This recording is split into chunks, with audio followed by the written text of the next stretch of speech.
नमस्कार दोस्तों, स्वागत है आपका एक बार फिर बिहार समाचार के इस वीडियो में। दोस्तों, आज बेहद बड़ी और महत्वपूर्ण खबर निकलकर आ रहा है, जिसका सटीक जानकारी हम आपको इस वीडियो में देने वाले हैं। तो आप वीडियो को आखिर तक जरूर देखते रहिएगा। दोस्तों, इसी बीच आपके लिए पहली खबर, क्या खेसारी लाल यादव देंगे यूपीएससी की परीक्षा? जी हां, बिहार के सिंघम से मिलने के बाद भोजपुरी एक्टर का बदला मूड। आइए जानते हैं पूरा डिटेल। आप वीडियो को शुरू से अंत तक जरूर देखें। भोजपुरी न्यूज है कि भोजपुरी स्टार खेसारी लाल यादव इन दिनों फिर चर्चा में आ गए। इस बार चर्चा में आने का कारण उनका ट्वीट है। दरअसल बिहार के फेमस आईपीएस मन्नू महाराज से मुलाकात के बाद खेसारी लाल यादव ने एक ट्वीट किया। ट्वीट में उन्होंने लिखा कि अगर मैं एक्टर नहीं होता तो यूपीएससी का एग्जाम जरूर देता। बता दें कि खेसारी लाल यादव शनिवार को आईपीएस मन्नू महाराज और आईएएस नीलेश देवरा से मुलाकात का एक फोटो सोशल मीडिया पर शेयर किया। इस फोटो में खेसारी लाल यादव ने लिखा है कि अगर मैं एक्टर नहीं होता तो यूपीएससी का एग्जाम देता। सोशल मीडिया पर खेसारी लाल का यह ट्वीट अब वायरल हो रहा है। भोजपुरी अभिनेता ने अपने ट्वीट में लिखा है कि बिहार के सिंघम मन्नू महाराज जी और लोकप्रिय डीएम नीलेश देवरा से आज छपरा सर्किट हाउस में मुलाकात हुआ। बिहार के युवाओं से खासकर यूपीएससी की तैयारी कर रहे हैं छात्रों यानी कि विद्यार्थियों को इन दोनों से प्रेरणा जरूर लेना चाहिए। इनसे मिलकर ऐसा लगा कि आज हम एक्टर नहीं होते हैं तो एक बार यूपीएससी जरूर देते हैं। दोनों अधिकारी का हुआ है ट्रांसफर।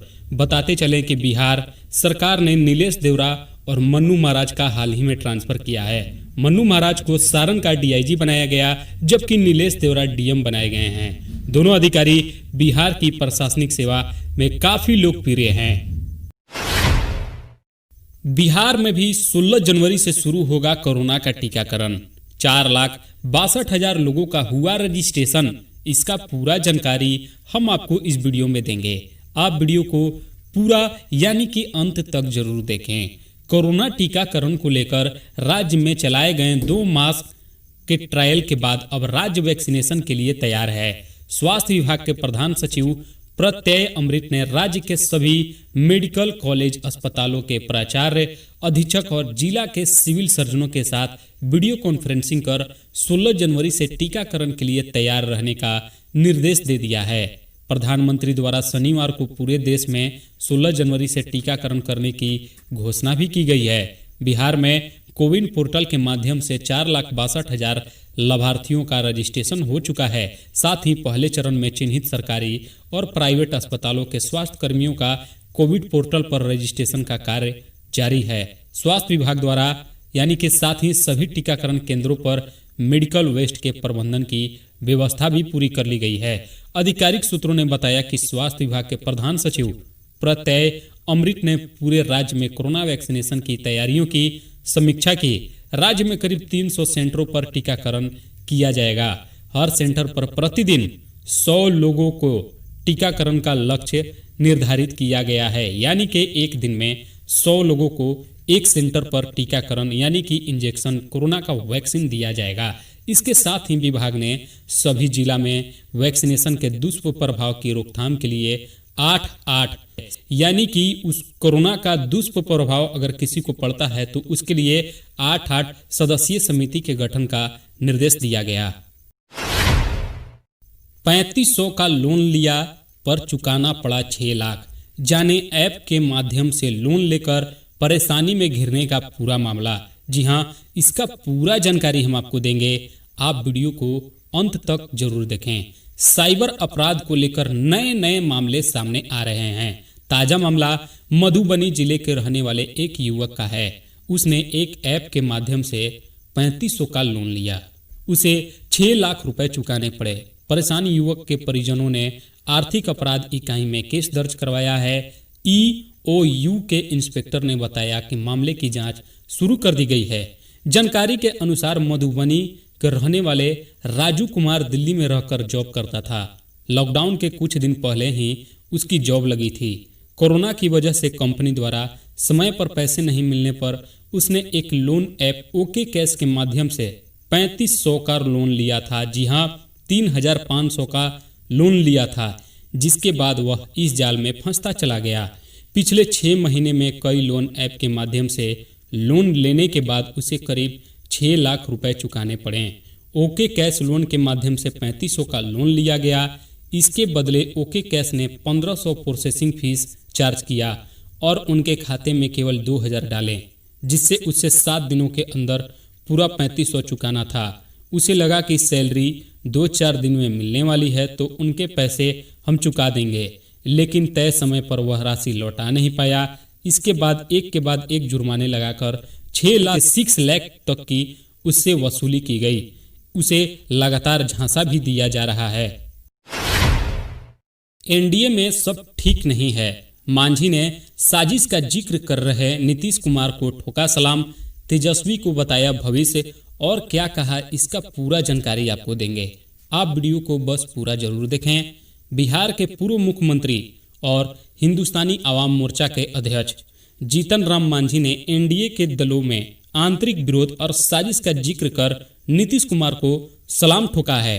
साथ ही उन्होंने राजद नेता तेजस्वी यादव को बिहार का भविष्य बताते हुए अनर्गल बयान से बचने की सलाह भी दी है। मांझी के इन बयान के बाद एक बार फिर इस बात की चर्चा शुरू हो गई है कि बिहार में एनडीए में सब कुछ ठीक नहीं चल रहा है। रविवार को जीतन राम मांझी ने ट्वीट कर कहा कि राजनीति में गठबंधन धर्म निभाना अगर सीखना है तो नीतीश जी से सीखिए, यानी कि सीखा भी जा सकता है। गठबंधन में शामिल दल के आंतरिक विरोध और साजिशों के बावजूद भी उनका सहयोग करना नीतीश जी को राजनीतिक तौर पर और महान बनाता है। नीतीश कुमार के जज्बे को मांझी का सलाम। सनसनीखेज खुलासा, बिहार में एनएचएआई के खाते से जालसाजों ने निकाले 28 करोड़ रुपए। इसका पूरा जानकारी आपको देंगे, आप वीडियो को अंत तक जरूर देखें। सनसनीखेज खुलासा हुआ है कि बिहार में पटना में जालसाजों ने भारतीय राष्ट्रीय राजमार्ग प्राधिकरण यानी कि एनएचएआई के खाते से निकाले 28 करोड़ रुपए। जालसाजों ने कोटक महिंद्रा के बोरिंग रोड ब्रांच में पटना घटना को अंजाम दिया। मामले में पुलिस ने कार्रवाई करते हुए ब्रांच मैनेजर सुमित सिंह सहित 3 कर्मियों को शुक्रवार की रात को उठा लिया। देर रात तक उनसे पूछताछ होती रही। शनिवार को सुमित की तबीयत खराब हो गई और वह बार बार बेहोश होने लगा। उसे निजी अस्पताल में भर्ती कराया गया। 2 अन्य कर्मियों से भी पूछताछ जारी है। सूत्रों की माने तो पुलिस को यह खबर मिली थी कि सुमित इस बात का काफी कुछ जानता है, यानी कि ये जो घटना हुआ है इसके बारे में सुमित बहुत कुछ जानता है। उसके ठीक होने के बाद दोबारा पूछताछ की जाएगी। बैंक के स्तर भी आंतरिक जांच की जा रही है। उल्लेखनीय है कि 2 जनवरी को कोटक महिंद्रा बैंक के गांधी मैदान स्थित ब्रांच से आरटीजीएस द्वारा 11 करोड़ 73 लाख निकालने की कोशिश करने का मामला सामने आने के बाद जब 5 जांच आगे बढ़ी तो 28 करोड़ की हेराफेरी का खुलासा हुआ। ये पैसे एक निजी कंपनी सहित अन्य के खाते में डाले गए हैं। पुलिस ने गांधी मैदान स्थित बैंक के मैनेजर से भी पूछताछ की है। छानबीन के सिलसिले में शनिवार को एसएसपी उपेंद्र शर्मा के साथ कई पुलिस अफसर गांधी मैदान पहुंचे और मामले की जानकारी ली। बैंक के बड़े अधिकारियों से भी गांधी मैदान थाने में जानकारी ली गई। सर्टिफिकेट नहीं देने वाले बिहार के 53,000 शिक्षकों के नाम सार्वजनिक होंगे। पूरा जानकारी आपको देंगे, आप वीडियो को अंत तक जरूर देखें। बिहार के सरकारी स्कूल में वर्ष 2006 के बाद से नियोजित शिक्षकों की डिग्रियों की 5 साल से चल रही निगरानी जांच को अंतिम पड़ाव तक पहुंचाने के लिए महत्वपूर्ण निर्णय लिया गया है। नियोजन इकाइयों की लापरवाही से निजात के लिए दूसरा रास्ता चुना गया है। अब भी जिन 53,000 शिक्षकों के नियोजन फोल्डर निगरानी को नहीं मिल पाए हैं, शिक्षा विभाग उनके नाम सार्वजनिक करेगा। साथ ही अब सीधे इन शिक्षकों से ही उनके शैक्षणिक कागजात मांगे जाएंगे। शुक्रवार और शनिवार को शिक्षा विभाग और निगरानी ब्यूरो के आला अधिकारियों की साझा बैठक में ये निर्णय लिया गया है।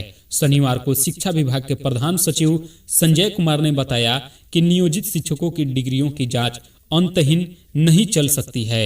वर्ष 2015 से जांच चल रही है, 5 साल हो गए। अब हम उन 53,000 शिक्षकों के नाम सार्वजनिक रूप से नोटिस जारी करेंगे। शिक्षा विभाग इसके लिए एक वेब पोर्टल विकसित करेगा। संबंधित शिक्षकों को अपने शैक्षणिक उपलब्धियों के प्रमाण पत्र इस पोर्टल पर उपलब्ध करने होंगे। इसके लिए एक समय सीमा तय की जाएगी। साथ ही नियोजन इकाइयों से सीधा मेधा सूची मांगी जाएगी। 53,000 शिक्षकों के कागजात का मिलान मेधा सूची से किया जाएगा। तय सीमा में जो शिक्षक अपने शैक्षणिक प्रमाण पत्र नहीं देंगे उनकी नौकरी जाएगी। साथ ही प्राथमिकता समेत उन अन्य निर्धारित उन पर किया जाएगा। नीतीश ने फिर दोहराया, बिहार में नहीं लागू होने देंगे एनआरसी, कोशिश हुई तो करेंगे विरोध। आइए इसका पूरा जानकारी हम आपको बताते हैं, आप वीडियो को अंत तक जरूर देखें। बिहार के मुख्यमंत्री नीतीश कुमार ने एनआरसी के मुद्दे पर अपने स्टैंड को एक बार फिर दोहराया। जेडीयू की राज्य परिषद की बैठक में शनिवार को उन्होंने कहा कि हम बिहार में एनआरसी लागू नहीं होने देंगे। अगर इसे लागू करने की कोशिश की गई तो खुलकर विरोध करेंगे। नीतीश कुमार की पार्टी जेडीयू केंद्र और राज्य में बीजेपी के नेतृत्व वाले एनडीए में शामिल है। बीजेपी के कई नेता एनआरसी को पूरे देश में लागू करने की बात करते रहते हैं। यह मौका पहला नहीं है जब नीतीश कुमार ने एनआरसी को बिहार में नहीं लागू करने की बात कही हो। जब पूरे देश में सीएए विरोध प्रदर्शन हो रहे थे तब भी नीतीश कुमार ने ऐसी बातें कही थी। विधानसभा में बोलते हुए उन्होंने कहा था कि सीएए का राज्य में कोई लेना देना नहीं है। इस मसले पर जो भी करना है वो संसद को करना है। एनपीआर पर हमने और जानकारी मांगी है। रही बात एनआरसी की तो उसे बिहार में लागू करने का कोई सवाल ही नहीं है। कोरोना टीकाकरण से पहले कैसी है राज्यों की तैयारी, इसका पूरा जानकारी हम आपको देंगे। आप वीडियो को अंत तक जरूर देखें। कोरोना वायरस के खिलाफ जंग में मोदी सरकार ने 16 जनवरी से टीकाकरण अभियान की घोषणा की है। 16 जनवरी से भारत में दुनिया के सबसे बड़े टीकाकरण का आगाज होगा और देश के विभिन्न इलाकों में प्राथमिकता समूह में आने वाले लोगों को टीका मिलेगा। भारत सरकार के साथ साथ राज्य सरकार ने भी कमर कस ली है। अब तक जो सरकार की प्लानिंग है उसके हिसाब से पहले हेल्थ केयर वर्कर्स और फ्रंट लाइन वर्कर्स को वैक्सीन दी जाएगी। शनिवार को तारीख पर मुहर लगी। बता दें कि सरकार इससे पहले वैक्सीन को लेकर ड्राई रन कर चुकी है। राज्यों के साथ टीकाकरण को लेकर सामंजस्य बैठाने और चर्चा करने के लिए पीएम मोदी कल मुख्यमंत्रियों के संग बैठक भी करने वाले हैं। तो चलिए जानते हैं कि राज्य में कैसे होगी टीकाकरण की तैयारी। बिहार में नीतीश सरकार कोरोना टीकाकरण अभियान चलाने के लिए पूरी तरह तैयार है। बिहार स्वास्थ्य विभाग ने कहा कि कम से कम 4,62,000 स्वास्थ्य पेशेवर ने कोविन पोर्टल पर पंजीकरण किया है। स्वास्थ्य अधिकारियों ने कहा कि पटना के नालंदा कॉलेज और अस्पताल में स्थित स्टोर से टीके को क्षेत्रीय स्टोर में पहुंचाया जाएगा। यहां भी वैक्सीन फ्री मिलेगी। अभिनेता सोनू सूद ने खटखटाया हाई कोर्ट का दरवाजा।